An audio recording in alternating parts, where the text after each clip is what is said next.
Ma'am, ಕಳೆದ ಹೆಚ್ಚು ಕಡಿಮೆ 3 ದಶಕದಿಂದ ಕನ್ನಡ ಚಿತ್ರರಂಗದಲ್ಲಿ ನೀವಿದ್ದೀರಿ. ಸೊ ಈ ಥರದ ಎಕ್ಸ್ಪೀರಿಯನ್ಸ್ ಆಯ್ತಾ ಅಂತ ನಾನು ಕೇಳೋದಕ್ಕೆ ಹೋಗಲ್ಲ. ಬಟ್ ನಮ್ಮ ಕನ್ನಡ ಚಿತ್ರರಂಗ ಅಷ್ಟೊಂದು ಹೆಣ್ಮಕ್ಳನ್ನ ಶೋಷಣೆ ಮಾಡುತ್ತಾ, ಅಷ್ಟೊಂದು ಕೆಡದಾಗಿ ನಡ್ಸ್ಕೊಳ್ಳುತ್ತೆ ಅಂತ ಅನ್ಸುತ್ತಾ ನಿಮ್ಗೆ? ನೀವು ಈ ಪ್ರಶ್ನೆ ಕೇಳಬೇಕಾದ್ರೆ ನಿಮ್ಮ ಮನೇಲಿ ಅದೇ ಥರ ಇದೆಯಾ ಅಂತ ನೀವು ಯೋಚನೆ ಮಾಡಿ. ಯಾಕಂದರೆ ಚಿತ್ರರಂಗ ಏನು ಇದೊಂದೇ ದೊಡ್ಡ ಸಪ್ರೇಟ್ ವರ್ಲ್ಡ್ ಅಲ್ಲ ಇದು. ಇಲ್ಲೇನು ನಾವೇ ಎಲ್ಲ ಸೇರಿಕೊಂಡೆ ತಾನೇ ಇಲ್ಲಿ ಬಂದು ಒಂದು ಚಿತ್ರರಂಗ ಆಗಿರೋದು. ನಿಮ್ಮ ಮನೇಲಿ ನಿಮ್ಮ ಅಣ್ಣ ತಮ್ಮ ನಿಮ್ಗೆ ಚೆನ್ನಾಗಿ ನೋಡ್ಕೊಳ್ತಿದ್ದಾರೆ, ನಿಮ್ಮ ಅಪ್ಪ ಅಮ್ಮ ನಿಮಗೆ ಮರ್ಯಾದೆ ಕೊಟ್ಟಿದ್ದಾರೆ, ನಿಮ್ಮ ತಂದೆ ಅಂದರೆ ಈ ಕೆಲಸಕ್ಕೆ ಕಳಿಸಿದ್ದಾರೆ ಅಂದರೆ ನಿಮ್ಗೆ ಆ ಮರ್ಯಾದೆ ಇದೆ ತಾನೇ ಮನೆಯಲ್ಲಿ. ಅಲ್ಲಿಗೆ ಇಟ್ ಶೋಸ್ ಪ್ರತಿಯೊಬ್ಬ ಕನ್ನಡಿಗರ ಮನೆಯಲ್ಲಿ ಈ ಥರದ ಒಂದು ವಾತಾವರಣ ಇದೆ ಅಂತ ಅದು ಹೇಳುತ್ತೆ. ಹಾಗಿದ್ಮೇಲೆ ಕನ್ನಡ ಚಿತ್ರರಂಗ ಮಾತ್ರ ಹೆಂಗೆ ಈ ಥರ ಆಗುತ್ತೆ? ಕೆಲ ನಟಿಮಣಿಯರು ಆರೋಪ ಮಾಡ್ತಾರಲ್ಲ, ಅದು ಅದೇ ಅವರು ಅಲ್ಲಿರೋರು ಫೈರಿಂದ ಮಾಡ್ತಿದ್ದಾರೆ. ಈಗ ಇಲ್ಲಿಂದ ಬರೋರು ನೀವು ಅಲ್ಲಿ ಕಲಾವಿದರ ಸಂಘದಲ್ಲಿದ್ದೀರಾ ಏನಾದರೂ ಅಂದರೆ ನೀವು ಇಲ್ಲಿ ಬಂದು ಕಂಪ್ಲೇಂಟ್ ಹೇಳಿ. ಇಲ್ಲೊಂದು ಬಾಡಿ ಅಂತ ಇದೆ ನಿಮ್ಮನ್ನು ಕೇಳೋಕ್ಕೆ, ಅಧ್ಯಕ್ಷರು ಕಾರ್ಯಾಧ್ಯಕ್ಷರುಗಳು ಅಂತ ಮಾಡ್ಕೊಂಡಿದ್ದೀವಿ. ಅಲ್ಲಿ ನಿಮಗೆ ಬಂದಿಲ್ಲ, ಉತ್ತರ ಬರಲಿಲ್ಲ ಅಂದರೆ ನಾನು ಅದಕ್ಕೆ ಹೇಳಿದ್ದು. ಶ್ರುತಿ ಹರಿಹರನ್ ಅವರ ಇದು ಕೊಟ್ಟಿದ್ದು ಯಾಕಂದರೆ ಅವರಿಗೆ ಇಲ್ಲಿ ಅವ್ರ ಮನಸ್ಸಿಗೆ ಸಮಾಧಾನ ಆಗುವಂತಹ ಇದು ಬರಲಿಲ್ಲ, ಅವರಿಗೆ ತೀರ್ಪು ಬರಲಿಲ್ಲ ಅಂದಾಗ she has gone ahead. So nobody could stop her. ಯಾರು ನಿಮ್ಮನ್ನು ನಿಲ್ಸೋಕ್ಕಾಗಲ್ಲ. ನೀವು ಹೋಗಿ, ಆಗ ಪೊಲೀಸ್ ಹತ್ರ ಹೋಗಿ, ಮಹಿಳಾ ಆಯೋಗದ ಹತ್ರ ಹೋಗಿ, ಆಮೇಲೆ ನೀವು ಕೋರ್ಟಿಗೆ ಹೋಗಿ, ಎಲ್ಲಾದರೂ ಹೋಗಿ. ಈಗ ಸಂಜನಾ ಬಗ್ಗೆ ನೋಡಿ, ಒಂದು ವಿಷಯ ತಿಳಿಬೇಕು. ಸಿನಿಮಾ ಇಂಡಸ್ಟ್ರಿ ಏನಂದರೆ, ಸಿನಿಮಾ ಅಂದರೆ ನಂಬಿಕೆ, ಸಮಾಜನೇ ನಂಬಿಕೆ. ನೀವು ಇವತ್ತು ಬರ್ತೀರಾ ಹೊರಗಡೆ ಅಂತ ಹೇಳಿದ್ರೆ ನಾನು ನಂಬ್ತಾ ಇದ್ದೀನಿ, ನನ್ನ ಆರ್ಗನೈಸೇಷನ್, ನಾನು ಮಾಡ್ತಿರೋ ಕೆಲಸ ಮಾಡ್ತಿರೋ ಜಾಗ ನನಗೆ ಇದನ್ನು ಕೊಡ್ತಾ ಇದೆ ಅಂತ. ಆ ನಂಬಿಕೆ ಮೇಲೆ ನೀವು ಬರ್ತಾ ಇದ್ದೀರಾ. ಎಲ್ಲದನ್ನು ನಂಬಿಕೆ. But cinema industry has an other special quality ಏನಪ್ಪ ಇಲ್ಲಿ, ಆಲ್ಸೋ ಅ ಚಾಲೆಂಜ್. ಇದನ್ನು ಇದಕ್ಕೆ ನೀವೇ ಒಂದು ಸಮಿತಿ ಮಾಡಿ ಒಂದು ನಿಯೋಗನ ಹಾಕಬೇಕು ಅಂತ ಹೇಳಿದ್ರೆ we have to say what kind of touch, who is touching you on screen. ಈಗ ತೆರೆ ಮೇಲೆ ಬರೋ ಅಂಥ ದೃಶ್ಯಾವಳಿ ನಡೀತಾ ಇದೆಯಾ, ತೆರೆ ಮೇಲೆ ಚಿತ್ರೀಕರಣ ವೇಳೆಯಲ್ಲಿ ಅಲ್ಲದೆ ಬೇರೆ ಏನೋ ಆಗ್ತಿದೆಯಾ ಅನ್ನೋದನ್ನು ನೋಡಬೇಕು. ಈಗ ಆ ಹೆಣ್ಮಗಳೇ ಬಂದು ನಿಮ್ಮನ್ನು ಹಗ್ ಮಾಡಿಬಿಟ್ರೆ, ನನಗೆ ಆ್ಯಕ್ಚುಲಿ ಅದಿದೆ, ನನಗೆ ಗೊತ್ತಿರೋರಿಗೆಲ್ಲ ನಾನೇ ಹೋಗಿ ಹಗ್ ಮಾಡ್ತೀನಿ. ನಾನು ಇದನ್ನು DK ಸರ್ ಅವ್ರಿಗೆ ಗೊತ್ತಿದೆಯಲ್ಲ, ನಾನು ಕೇಳಿಬಿಟ್ಟಿದೆ, ಸರ್ ಆ ಥರ ಎಲ್ಲ ಮಾಡಿದ್ರೆ ತಪ್ಪಾ ರಾಜಕೀಯದಲ್ಲಿ ಅಂತ ಕೇಳಿಬಿಟ್ಟಿದೆ. ಶೇಕ್ ಹ್ಯಾಂಡ್ ಮಾಡ್ಬೋದಾ ಅಂತ ಕೇಳಿದೆ. ಯಾಕಂದ್ರೆ ನಾನು ಹಾಗೆ ಐ ಆಮ್ ಫ್ರೆಂಡ್ಲಿ. ನಾಳೆ ನಾನೇ ಹೋಗಿಬಿಟ್ಟು ಆರೋಪ ಮಾಡಿಬಿಟ್ರೆ. So every individual, whether it's a man or a woman, every individual is responsible for their own actions, irrespective of her being a woman. ಅಲ್ಲಿ ನಾನು ಅಬಲೆ ಅಂತ ಹೇಳ್ಕೊಂಡು ಹೋದರೆ ಮತ್ತು ನಾನು ಇನ್ನೇನು ರೈಟ್ಸ್ ಕೇಳೋಕ್ಕಿಲ್ಲ, ನನಗೆ ಅರ್ಹತೆ ಇದೆ. ನನ್ನ ಜವಾಬ್ದಾರಿ ನಾನು ತೊಗೊಳಕ್ಕಾಗ್ತಿಲ್ಲ ಇವತ್ತು. ನಾನು ದೇಶದ ಮೇಲೆ ಹೇಳೋದು ಬೇಡ ರೀ. 2 ಗಂಟೆ ರಾತ್ರಿಲಿ ಅಲ್ಲಿ ಇಲ್ಲಿ ಏನೋ ಇದನ್ನು ಶೀಲಾ ದೀಕ್ಷಿತ್ ಅವ್ರು ಹೇಳಿದ್ದಕ್ಕೆ, ಆವಾಗ ಶೀಲಾ ದೀಕ್ಷಿತ್ ಅವರಿಗೆ ಹಾಹಾಕಾರ ಮಾಡಿ ಅವ್ರನ್ನ ಚೇರಿಂದೆಲ್ಲ ಇಳಿಸ್ಬಿಟ್ರು. ಇವತ್ತು ಮಾಧ್ಯಮ whatever it is projecting as a society, that is a society. It is not true. Bengaluru ಮಹಾನಗರದಲ್ಲಿ ನಮ್ಮಲ್ಲಿ ಎಲ್ಲ ಇಂಡಸ್ಟ್ರಿ, ಸಾಫ್ಟ್ವೇರ್ ಇಂಡಸ್ಟ್ರಿಯಿಂದ ಹಿಡಿದು ಎಲ್ಲ ಕಡೆನೂ ನೈಟಲ್ಲೂ ಕೆಲಸ ಮಾಡ್ತಾಯಿದ್ದಾರೆ. ಇನ್ಫ್ಯಾಕ್ಟ್ ನಾನು ಹೇಳಬೇಕಂದ್ರೆ ನಾನು ಅದನ್ನು ಒಂದು ಸತಿ ಹೇಳಿದ್ದೀನಿ. ಪೊಲೀಸ್ ಇಲಾಖೆಯಲ್ಲಿ ಸಂಜೆ ಆದಮೇಲೆ ಮಹಿಳಾ ಪೊಲೀಸರು ಬೇಡ ಅಂತ ಹೇಳಿದ್ದಾರೆ ಅವ್ರಿಗೆ, ಅವ್ರ ಸೇಫ್ಟಿಗೋಸ್ಕರ. ಈಗ ದುಡ್ಡು ಯಾರಿಗೆ ನಷ್ಟ ಆಗ್ತಿದೆ?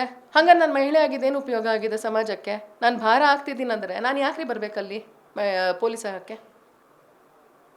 ಕರೆಕ್ಟ್ ಅಲ್ವಾ? ದೆನ್ ನೈಟಿಗೆ ಮತ್ತು ನೀವು ನೈಟ್ ಶಿಫ್ಟು ಗಂಡಸರಿಗೆ ಹಾಕ್ತಿದ್ದೀರಾ. ಅವನಿಗೆ ಒತ್ತಡ ಅಲ್ವಾ? ಅವ್ನು ಮನುಷ್ಯ ಅಲ್ವಾ? ಗಂಡು ಹೆಣ್ಣು ಅನ್ನೋ ನೋಡೋಕ್ಕಿಂತ ಮೊದಲು ಅವ್ನು ಮನುಷ್ಯ ಅಂತ ನೋಡ್ಬೇಕು ತಾನೇ ನಾನು. ಇಲ್ಲಿ ನಿರ್ಮಾಪಕನ ತಲೆ ಮೇಲೆ ಹಾಕ್ತೀವಂದರೆ ಸರ್ಕಾರ ಜವಾಬ್ದಾರಿ ತೊಗೊಳ್ತಿದ್ಯಾ?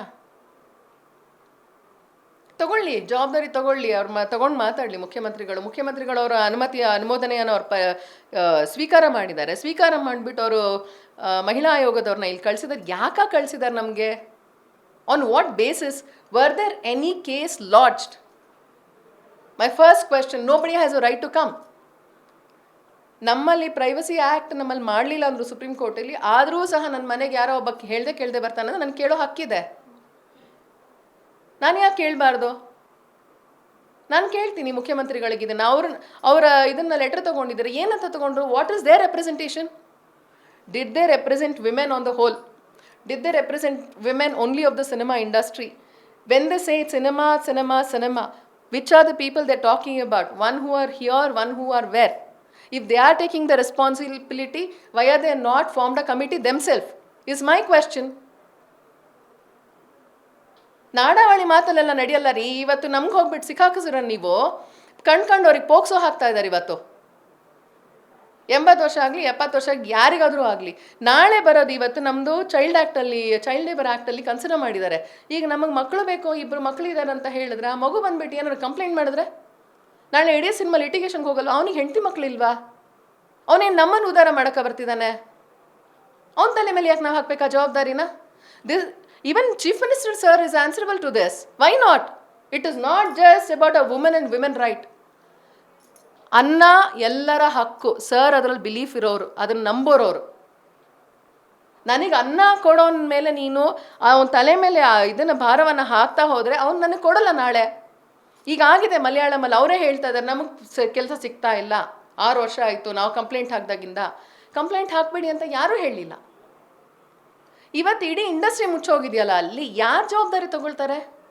ಮೇಡಮ್, ನೀವು ಮಲಯಾಳಂ ಚಿತ್ರರಂಗದಲ್ಲೂ ಕೆಲಸ ಮಾಡಿದ್ರಿ. 2023ನಲ್ಲಿ ಒಂದು ಸಿನಿಮಾ ರಿಲೀಸ್ ಆಯಿತು. ನೀವು ಕಂಡಂತೆ ಆ ಚಿತ್ರರಂಗ ಹೇಗೆ ಮ್ಯಾಮ್? ಅಲ್ಲಿನವರು ಯಾವ ಚಿತ್ರರಂಗ ಅದು ಅಷ್ಟೇ ರೀ. ನೀವು ಕಂಡಂತೆ ಹಿಂದಿ ಚಾನಲ್ ಹೆಂಗ್ರಿ, ಇಂಗ್ಲೀಷ್ ಚಾನಲ್ ಹೆಂಗ್ರಿ, ಎಲ್ಲ ಒಂದೇ. ನಮ್ಮ ಸಮಾಜ ಹೆಂಗಿದೆ ಅದೇ ರೆಪ್ರೆಸೆಂಟೇಷನ್ ಎಲ್ಲ ಅಂಗಗಳು ಮಾಡ್ತಾ ಇರುತ್ತೆ, ಸಮಾಜದ ಅಂಗಗಳು. ಅದೇನು ಸಪ್ರೇಟ್ ಆಗಿರಲ್ಲ. ಇವತ್ತು ನಾವು ಸೆಕ್ಸ್ ವರ್ಕರಿಗೆ ರೈಟ್ ಕೊಡಿ, ಸೆಕ್ಸ್ ವರ್ಕರಿಗೆ ದುಡ್ಡು ಕೊಡಿ ಅಂತ ಕೊಡ್ತಾ ಇದ್ದೀವಿ. ಯಾಕೆ? Is it legal to have sex work? Sex worker ಅವರೆಲ್ಲರೂ ಬಂದು ಓಪನ್ ಆಗಿ ಹೇಳ್ಕೊಳ್ತಾರೆ. Is it legal? Then why the government is paying money to them? When they can pay the money to them, why can't us be paid? Why can't us be in an industry? Why can't us be considered for any incentives? ಇವತ್ತುವರೆಗೆ ನಮ್ಗೆ ESI consider ಮಾಡಿಲ್ಲ. ಇವತ್ತುವರೆಗೆ ನಮ್ಗೆ ಏನೂ ಇಲ್ಲ ಇಲ್ಲಿ. We don't have retirement schemes ಇಲ್ಲ, ಏನೂ ಇಲ್ಲ. They put it on our own head, right? ಆಗ ನೀವು ಇಂಪೋಸ್ ಮಾಡೋಕ್ಕಾಗಲ್ಲ. You can only give a guideline ಕೊಡ್ತೀರಾ, ನಮ್ಗೆ ಆಗುತ್ತೋ ಇಲ್ವೋ ಅಂತ ನಾವು ಹೇಳ್ತೀವಾಗ. ಆಮೇಲೆ ಮಾಡಬೇಕು ಅಂತ ಇಲ್ಲ ರೀ. ಯಾಕ್ರಿ ಮಾಡಬೇಕು? ಇನ್ನೊಬ್ಬರ ಮನೆ ಹೆಣ್ಮಕ್ಳ ಜವಾಬ್ದಾರಿ ನಾನು ತಗೊಳಕ್ಕಾಗುತ್ತಾ? ಅವಳು ಕೆಲಸ ಅರಸ್ಕೊಂಡು ಬಂದಿದ್ದಾಳೆ. ಒಂದು ಮಾನವೀಯತೆ ದೃಷ್ಟಿಯಿಂದ ಯಾರೋ ಒಬ್ಬ ಮೋಸ ಮಾಡ್ತಿದ್ದಾನೆ, ಕರೆಕ್ಟು. ಅವಳು ಏನಾಗ್ತಿದೆ, ಮೋಸ ಆಗಿದೆಯಾ ನೋಡಮ್ಮ, ಹಿಂಗಾಗಬಾರ್ದು. ಅದಕ್ಕೆ ಎಲ್ಲಿಗೆ ಹೋಗಬೇಕು? ಆ ತಿಳುವಳಿಕೆಯನ್ನು ಕೊಡುವಂಥದ್ದು ಎಲ್ಲರ ಜವಾಬ್ದಾರಿ ನಾಗರಿಕರಾಗಿ. ಅದು ಹೆಣ್ಣು ಗಂಡು ಅಂತ ಬರಲ್ಲ ರೀ. ಇವತ್ತು ಹಾಗೆ ಹೆಣ್ಣು ಗಂಡು ಅಂತ ಆಗ್ಬಿಟ್ರಂಗೆ ಲೇಡೀಸ್ ಕಾಲೇಜಲ್ಲಿ ಮೇಲ್ ಟೀಚರೇ ಇರಬಾರ್ದಂಗಾರೆ. ಎಷ್ಟರ ಮಟ್ಟಿಗೆ ಆಗಿತ್ತು ಅಂತ ಹೇಳ್ತೀನಿ ನೋಡಿ. ಗುಡ್ ಟಚ್ ಬ್ಯಾಡ್ ಟಚ್ ಬಂತಲ್ಲ, ನನ್ನ ಮನೇಲೇ ಆಗಿದೆ. ನನ್ನ ತಂಗಿ ಮಗು ಸಣ್ಣದಿರುವಾಗ ಅದು ಮೇಲ್ ಟೀಚರ್ ಬೇಡ ಅಂತ ಹೇಳ್ತು. 3-4 ವರ್ಷದ ಮಗು. ಅಲ್ಲಿಗೆ ನಾವು ಏನನ್ನು ಹೇಳ್ಕೊಡ್ತಾ ಇದ್ದೀವಿ? ಸಮಾನತೆಯನ್ನು ಹೇಳ್ಕೊಡ್ತಾ ಇಲ್ಲ, ವಿಭಜನೆಯನ್ನು ಹೇಳ್ಕೊಡ್ತಾ ಇದ್ದೀವಿ.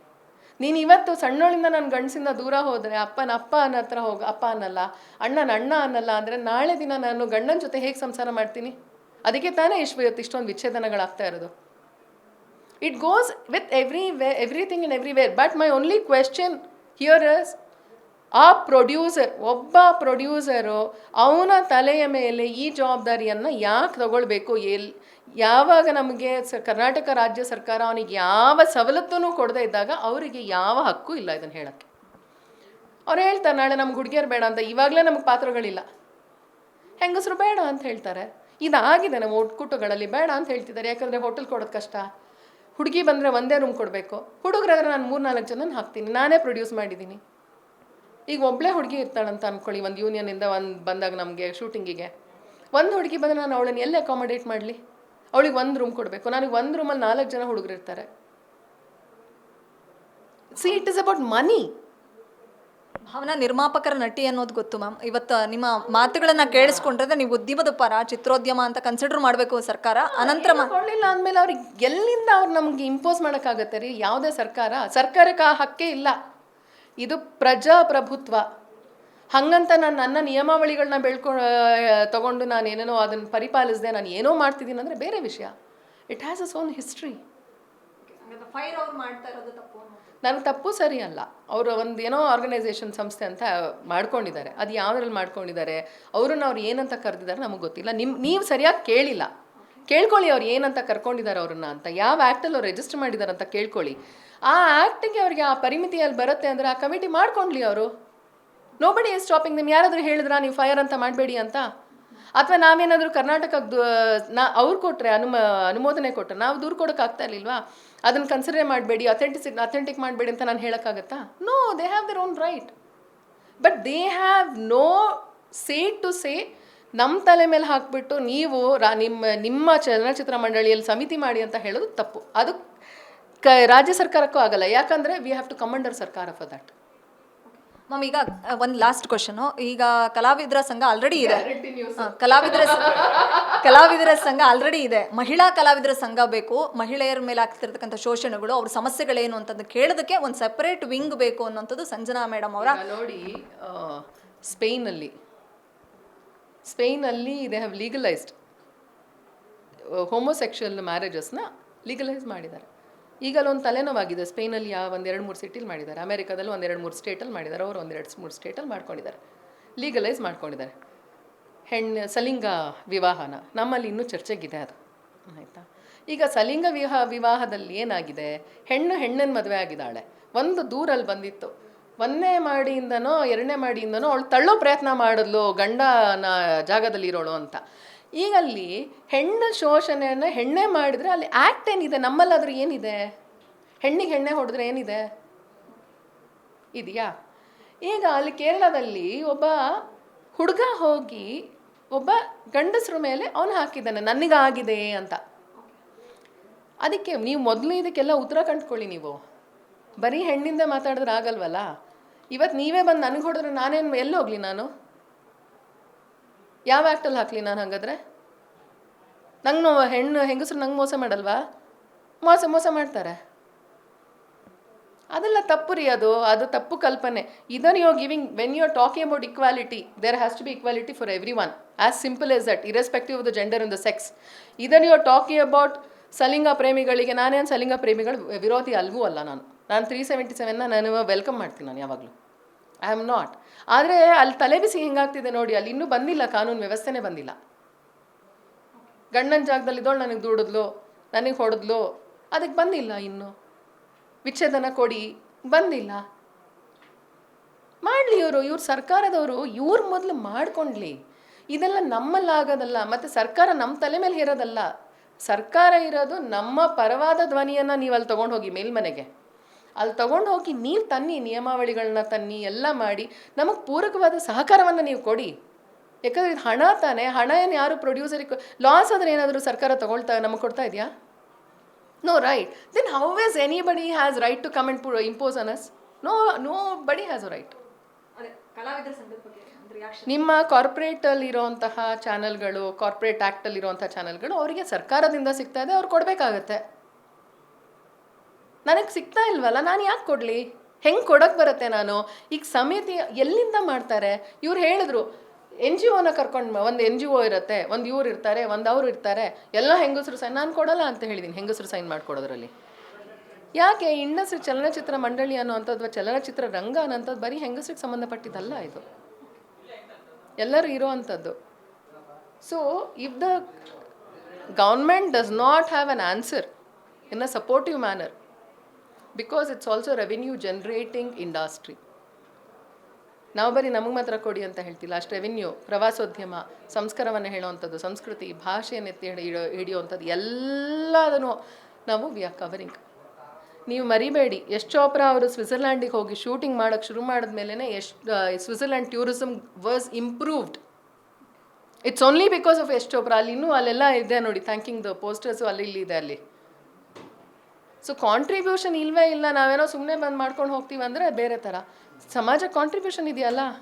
ಯಾಕೆ ನಾವು ಓದಿದ ಹೆಣ್ಮಗಳು ಅಂದರೆ ನಾವು ಗೌರವ ಕೊಡ್ತೀವಿ? ಅವಳು ಕಾಂಟ್ರಿಬ್ಯೂಷನ್ ಇದೆ ಸಮಾಜಕ್ಕೆ. ನೀವು ಒಂದೇ ವಿದ್ಯಾರ್ಹತೆ ಪಡ್ಕೊಳ್ದೆ 4 ಜನ ಹೆಣ್ಮಕ್ಳಿಗೆ ಹೇಳ್ತಿದ್ದೀರಾ ನೀವು ಹೋಗಮ್ಮ ಪಡ್ಕೋ ಅಂತ. ಗ್ಯಾರಂಟಿ ನ್ಯೂಸ್, ಸುದ್ದಿ ಖಚಿತ, ನ್ಯಾಯ ನಿಶ್ಚಿತ.